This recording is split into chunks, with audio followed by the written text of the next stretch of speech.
Welcome, everyone, to a brand new episode of the Action Movies Golden Hour podcast. Today, we have my very good friend and brother, the former Belgian boxing champion, coach, and actor Abdel Kissi, who is Mohamed Kissi's brother, aka Tonkpo, and cousin of the actor Saeed Hamdawi. He made an impact on one of the most recognized villain entrants as Attila in Lionheart against Jacques-Claude Van Damme, which didn't stop him for battling him once again 2 times in The Quest, The Order, and even pursuing different film genres.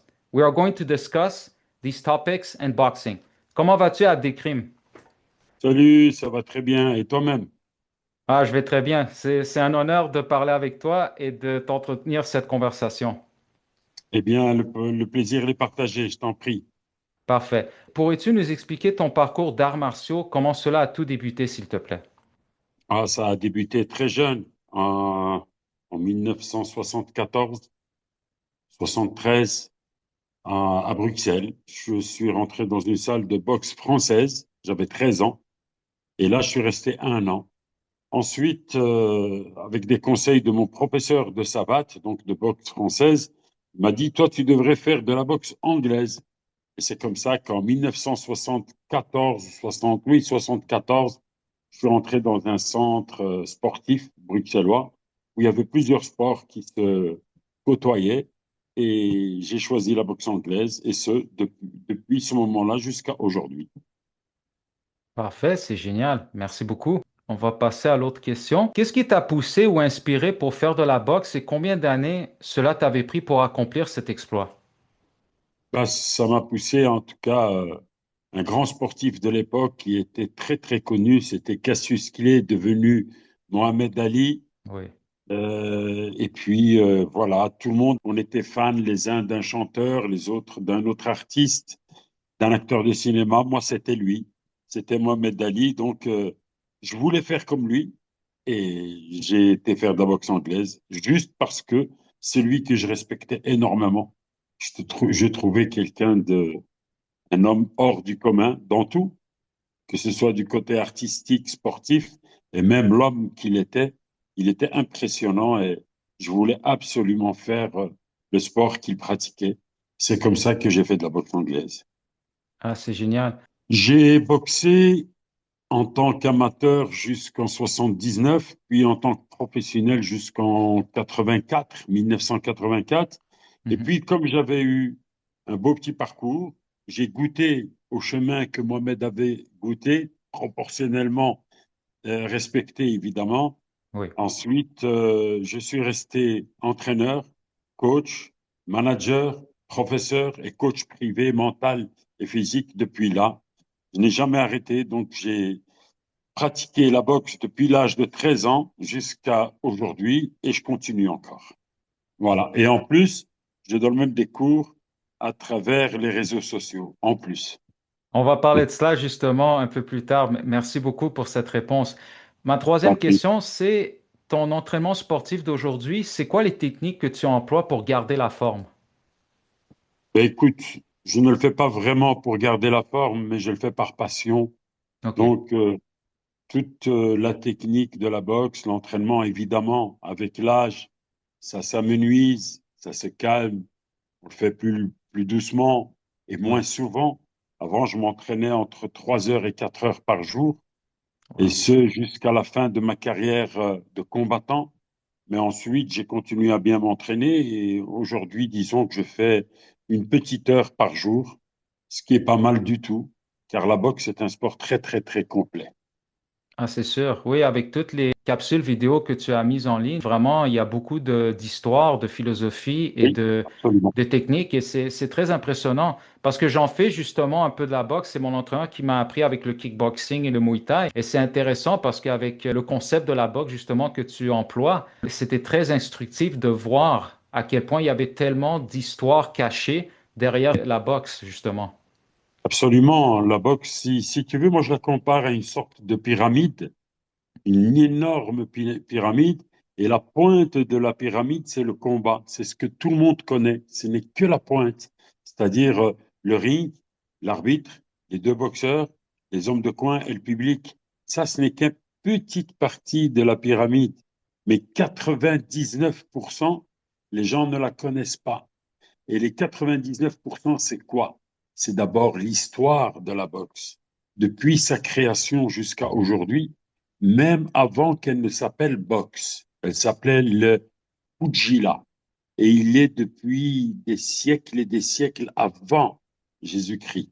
Donc, c'est une très, très longue histoire. Et puis, il y a l'histoire des hommes qui ont fait de ce sport une légende et le sport qu'il est aujourd'hui, celui qu'on appelle le noble art. Et cette partie-là, elle est constructive et bénéfique à tous les êtres humains, qu'ils soient dans le monde du combat ou qu'ils soient simplement dans le monde naturel, normal. La boxe peut servir tout le monde sans devoir absolument monter sur un ring et combattre, mais juste l'entraînement et l'histoire de la boxe travaillent le mental et le physique d'une manière extraordinaire. Ah, c'est sûr. Parfait. Merci beaucoup. Au tout début des années 80, tu m'avais raconté avoir rencontré la légende de la boxe, Mohamed Ali, qui a tout jamais laissé une marque dans l'histoire de la boxe mondiale. Ma question, Oui. peux-tu nous partager ce souvenir mémorable? Bah, tout d'abord, mon frère Mohamed a rencontré Mohamed Ali en personne à Los Angeles. Oui, avec Ils étaient Jean-Claude Van d'ailleurs, Damme. Oui, oui, avec Jean-Claude, ils étaient oui, tous les deux et ils ont rencontré Ali. Il les a invités à la maison, chez lui. oui. Et l'homme de confiance de Mohamed Ali, celui qui vivait avec lui, il s'appelait, si je me souviens bien, quelque chose comme Sharif. Mais enfin bon, le nom, c'est pas sûr à 100%, mais on n'est pas très loin, Shérif ou Sharif. Et ce monsieur a lié amitié avec mon frère Mohamed, et c'est comme ça qu'il pouvait rentrer dans la maison de Mohamed Ali, un rêve extraordinaire. Quant à moi, j'ai eu la chance de le rencontrer lors d'une exhibition à Bruxelles dans les galeries Agora, je pense que ça s'appelle ça. Non, le passage 44, c'est à Bruxelles. Il y a eu une grande exhibition avec Albert Siben et j'ai eu la chance de le voir, mais malheureusement, il y avait tellement de monde autour de lui, j'ai même pas eu l'occasion de me dire, tiens, je vais prendre une photo, mais voilà, la chance de voir ce monsieur qui était extrêmement gentil et en tout cas, un monsieur qui nous a laissé un exemple magnifique en tant qu'homme et en Oui. tant que sportif, stratège et technique d'une grandeur incroyable. Ah, je suis parfaitement d'accord avec toi. Non, il a laissé vraiment une marque dans l'histoire. Moi, j'ai connu Absolument. Mohamed Ali dans le film que Will Smith avait joué le personnage parce que j'ai pas grandi comme toi à l'époque. J'étais pas encore né dans ce temps-là. Je sais que quand il est décédé, malheureusement, que Dieu ait son âme, et le fait que les gens l'ont tellement aimé, apprécié, respecté, c'était vraiment magnifique parce que j'ai vu le funérail à la télévision avec ma famille et tout le monde. Et c'était vraiment quelque chose de voir à quel point il avait inspiré beaucoup de gens comme Arnold, Sylvester Stallone, beaucoup de stars Oui, et aussi, oui. aussi de politiciens et d'autres personnes Mhm. dans le monde. Oui, Oui, il a inspiré énormément de monde et dans le bien. En tout cas, ce monsieur a toujours laissé un bon exemple de conduite, oui, propre sur lui dans le grand sens du terme. Quelqu'un qui avait une philosophie aussi extraordinaire et qui avait des convictions. Et les convictions qu'il avait allaient à l'encontre du gouvernement le plus puissant du monde, oui, celui des États-Unis d'Amérique. oui, Il a refusé de faire un acte qui allait à l'encontre de sa philosophie, de sa religion. oui. L'islam Je- était je- un homme qui a abandonné sa vie, qui a abandonné tous ses espoirs parce qu'il était condamné à ne plus jamais boxer. oui. On l'a emprisonné, si tu veux, chez lui, mais il avait perdu sa licence. C'est Et vrai, oui. on lui avait proposé de lui laisser sa licence, de tout lui donner, qu'il faisait juste objecteur de conscience, qu'il aille à l'armée, mais qu'il ne tue pas, qu'il ne prenne pas les armes. Et même ça, il a refusé. Et Ah. finalement, il a obtenu gain de cause 3 ans après, et il est revenu à la boxe, et il a repris son titre 3 fois de suite. Wow. C'est vraiment génial de partager cela. Merci beaucoup, Abdelkrim. Après avoir arrêté la boxe en 1983, tu as décidé de t'orienter vers une carrière cinématographique. Est-ce que tu voulais suivre les mêmes pas que ton frère et Jean-Claude Van Damme de percer à Hollywood? Alors, pas du tout. En 83, en fait, je n'ai jamais décidé de faire du cinéma, ni avant ni après. Ah, OK. Par contre, comme mon frère Mohamed et Jean-Claude étaient partis aux États-Unis, nous, évidemment, dans la famille, on les encourageait, on était heureux de les voir là-bas, on était Oui, fiers. Et puis un jour, ils m'ont appelé pour tourner dans un film qui était Full Contact en Lionheart. 89. J'y ai été avec le plus grand des plaisirs, évidemment, et Oui. j'ai passé des moments mémorables, extraordinaires. C'est un Mhm. tout autre monde, mais qui est très fortement lié à la boxe anglaise. D'ailleurs, le OK. cinéma et la boxe, c'est une grande histoire parce que la boxe a trouvé dans le cinéma un appui pour se faire connaître plus fort avec les grands films qu'il y a eu, Raging Bull avec Robert De Niro, Oui, ou bien Raging Bull, ouais. Umbrella avec Russell Crowe, et Ouais. puis Rocky, tous les Rocky. Ah, tous les Rocky, oui. La boxe a trouvé un grand appui avec le cinéma, et le cinéma a trouvé un énorme sujet pour montrer aux gens des films tels que Champion avec John Voight, euh, Oui. One Million Dollar Baby avec Clint Eastwood, un film extraordinaire. Oui, oui, ça, je l'ai vu et c'est triste. La fin est vraiment, Ouais, c'est très malheureux, oui. absolument. Donc, tu vois, c'est l'un et l'autre se sont rapprochés, mais en plus, Oui. si tu veux, le cinéma, c'est le septième art et la boxe, c'est le noble art. Et ils se rejoignent dans tous les deux sous cet angle-là qui est l'art. Parce que la boxe, c'est l'art de savoir combattre et le cinéma, c'est l'art de savoir manier le scénario et la caméra et faire des histoires Oui. extraordinaires comme on connaît dans le monde du cinéma. Voilà. Surtout à Alors, interpréter le personnage. Oh, oui, pardon. je t'en prie. Et alors là, on m'a appelé donc pour ce rôle, j'y ai été. Il a très très bien fonctionné. Puis pour un deuxième rôle dans The Quest.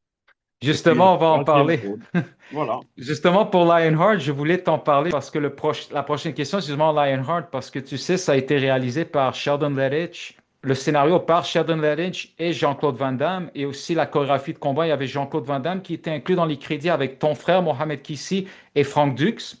Et les acteurs, tu avais Harrison Page, Deborah Renard, Brian Thompson, Mohamed Kissi, Billy Blanks, Jeff Langton. Il y avait Jeff Speakman aussi qui a fait une apparition. Kamel Oui. Krifa aussi, à côté de toi dans le film. Ton tout premier rôle dans un film d'armation américain splendide et émotionnel qui est le film Lionheart, aux côtés de Jean-Claude Van Damme et de ton frère Mohamed Kissi. Surtout que tu ne parlais pas couramment l'anglais, tu devais dire qu'un seul mot qui est you, signifie toi. Qui t'a référé pour le rôle du méchant Attila et comment c'était l'audition? Ben, écoute, c'est très très simple. Ça a été très vite. Jean-Claude et Mohamed, ou l'un ou l'autre, je ne sais pas exactement. Je n'ai jamais connu les détails vraiment. C'est Ok. Jean-Claude au téléphone qui m'appelle d'un côté, puis mon frère de l'autre. Et bon, je ne sais pas qui est qui, mais à mon avis, c'est tous les deux ensemble. Ils ont pensé à moi. Oui, oui. Et quand je suis arrivé, l'audition n'a même pas été faite. Oh, OK. J'ai passé un seul essai avec le costume. Dès que j'ai mis mes pattes, les favorites, on dit les sideburns, et de ponytail, la queue. Oui. Puis je me suis mis à faire quelques mouvements devant la caméra. Et ça a été directement.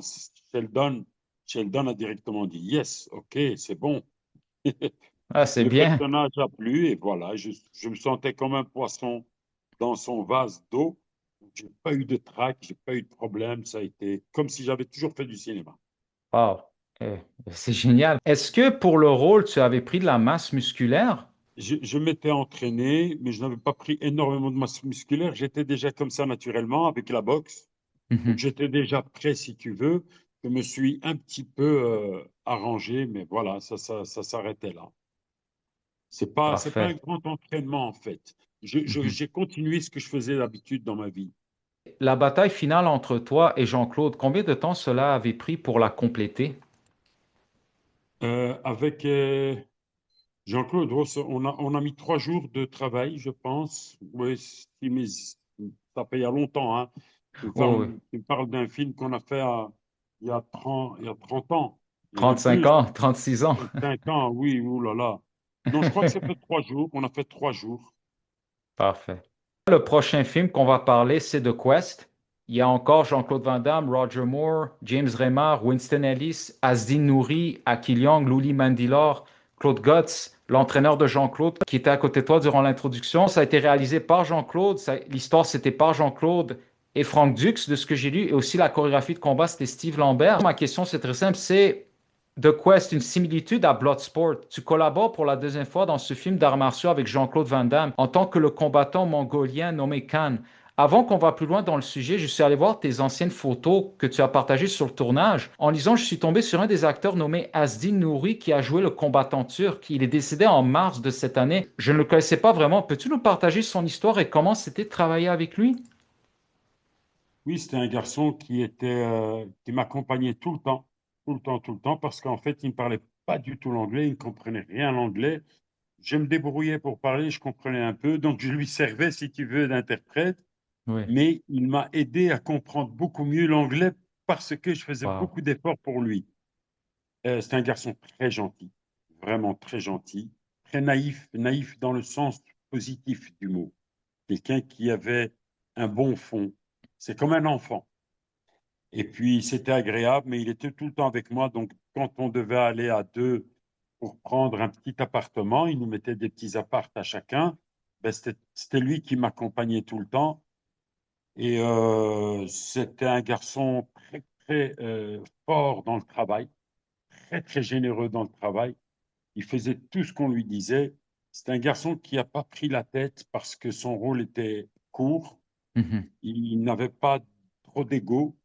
Il acceptait ce qu'on lui disait, il faisait ce qu'on lui disait. Ouais. Et c'était, voilà, en un mot, que Dieu et son âme, c'était vraiment un garçon très, très, très brave, très gentil.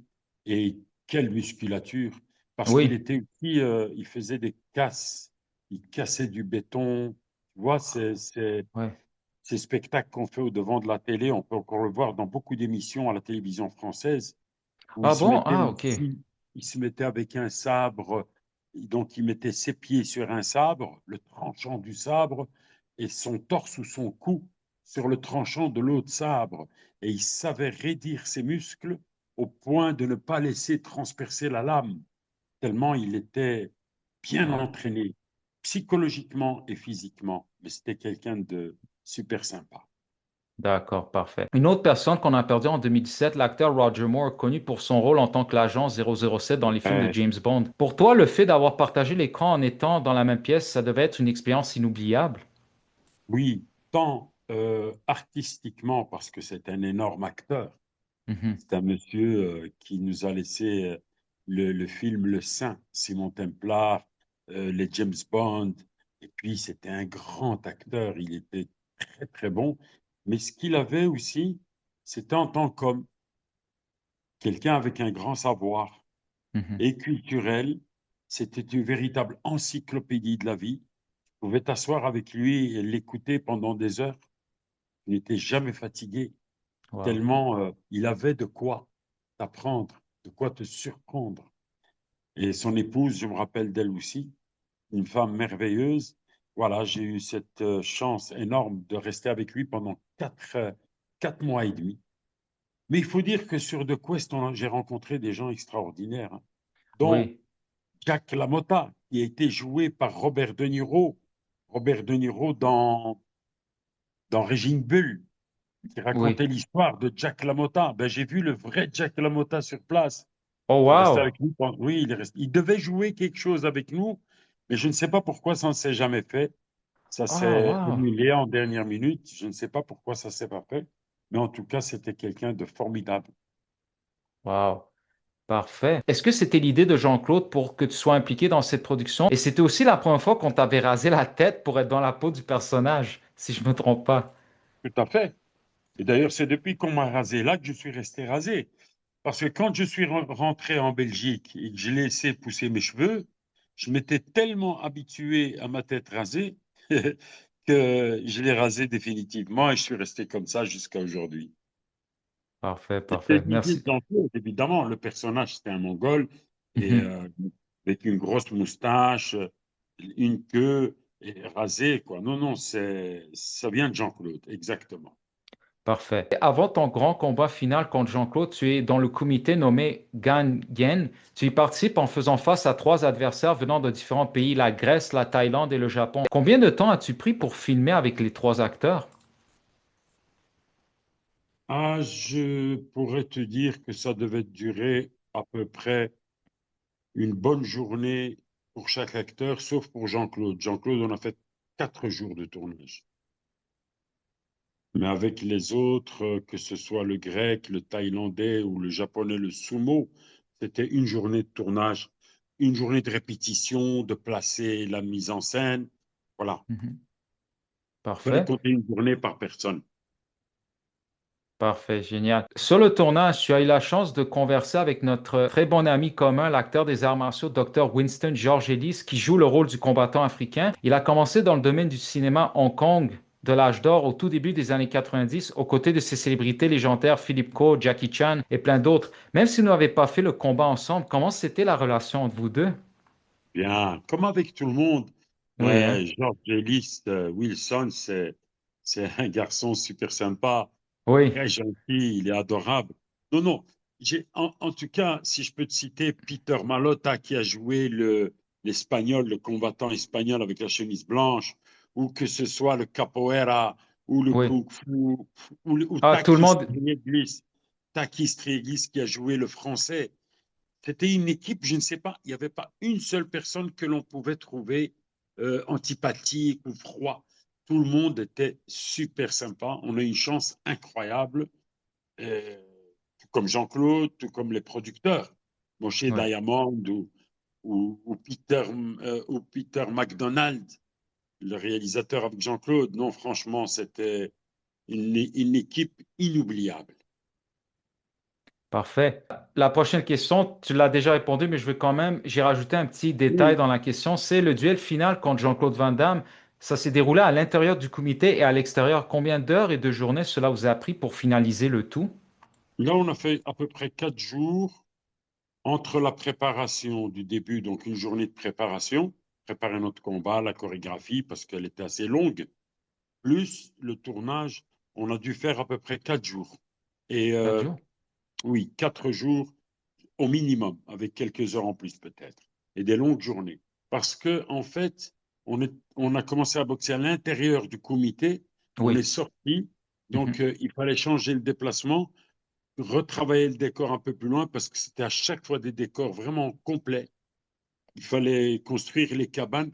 D'ailleurs, on ne voit pas le tout, mais il y Oui. avait beaucoup qui a été construit parce que parfois la caméra passe de l'un à l'autre et l'on voit une petite cabane d'un côté ou une cabane de l'autre. Il fallait les construire. Et tout ce travail se faisait en parallèle de notre travail à nous pour justement faire joindre la chorégraphie au lieu. Tu vois? Comme on voulait faire et le travail des caméras, les steady cameras, comment ils devaient filmer, les caméras, comment ils étaient posés sur soit en hauteur, soit sur des trépieds. Parfois, on Oui. était sur 3 caméras, donc c'était des combats Wow. qui étaient structurés tant par la chorégraphie, la mise en scène et la construction du matériel qui est tout autour. Donc c'est pour ça que même 4 jours, c'est pas beaucoup. On a été très vite pour ça. Et l'équipe technique était fantastique aussi. Parfait. Merci beaucoup, Abdelkrim. Le prochain film qu'on va parler, c'est The Order. Il y a Jean-Claude Van Damme, encore une fois, David Leitch, Brian Thompson, Charlton Heston. Pendant le tournage, est-ce que tu as pu côtoyer ces grands acteurs avec Charlton Heston, qui a été connu pour ses films Banner, La planète des singes, et David Leitch, qui est connu aux États-Unis en tant que le réalisateur, producteur et cascadeur tels que les John Wick, Rapide et Dangereux, Hobbs et Shaw, Nobody et plus? Ben oui, j'étais là, donc on se voyait forcément, non Oui, seulement pendant les moments de repos, les moments de pause, ou bien quand on était à l'hôtel, on se voyait. Et pour moi, voir et rencontrer Charlton Heston, c'était waouh, c'est un monstre du cinéma. oui, Charlton oui, Heston, c'est pas n'importe qui, c'est quelqu'un qui a fait les grandes heures des années 60 aux années 90. oui, C'est un énorme monsieur, un énorme acteur, mais d'une simplicité étonnante. C'était un monsieur simple, il te donnait une aura de paix, de pacification. Mhm. tellement il était comme ça, en l'espace de quelques minutes, tu te sentais à l'aise vis-à-vis de lui. Il n'avait pas peur de lui parler. Quand je dis peur, parce qu'on sait que les stars, généralement, tout le monde les dérange. Et Mhm. comme tout le monde les dérange, on n'a pas envie de les déranger à notre tour. Oui. Mais j'ai juste dit bonjour gentiment. Il m'a dit bonjour, assieds-toi. Il m'a dit viens. Oui. Non, c'est Il m'a- bien, au moins de manière voilà. professionnelle, il s'est bien comporté avec toi. Non, c'est très, très bien. Un monsieur très gentil, ben voilà, mais tout cela ne fait que grandir leur personnage. Et chaque fois que j'ai eu la chance de rencontrer ces gens-là, je me suis dit, mais c'est bien d'être simple. C'est pour ça que j'ai pris beaucoup d'eux. Moi aussi, je n'ai jamais voulu dire, montrer à quelqu'un que j'avais pas envie de faire des photos parce que j'étais fatigué, parce que je venais d'en faire 15 et Oui, que maintenant je voudrais prendre mon café tranquillement. Toujours dire oui, oui, oui, parce que on se oui. dit, si sur 1 sur 100 Mhm. on a accepté 99, OK, et puis le centième, on lui dit non, ben on a détruit même les 80 autres, 99 autres, on les a détruits pour moi. Oui. C'est-à-dire, si tu fais 99 fois un bon geste, la centième, tu dois le faire aussi. Et ces Mhm. gens-là, je pense que ils méritent cette étiquette-là. Étiquette qui dit un Roger Moore, un Charlton Heston. J'ai eu la chance de rencontrer dans une autre circonstance Robert De Niro, Tom Hanks. Eh bien, c'était la même chose. Tout le monde était Wow. d'une grande simplicité et d'une grande gentillesse. Tom Et Hanks. oui, Tom Hanks. J'en ai Wow. rencontré encore d'autres. J'ai rencontré Nastasia Kinski, encore OK. pas mal d'acteurs à Hollywood. D'ailleurs, je les ai rencontrés. Ah, c'est Et génial. Ouais. c'est une grande richesse de rencontrer ces gens-là parce que ils t'apprennent Oui. la modestie et à rester humble. Mhm. Ah, c'est magnifique. Ah, c'est génial, oui. Merci Voilà. beaucoup.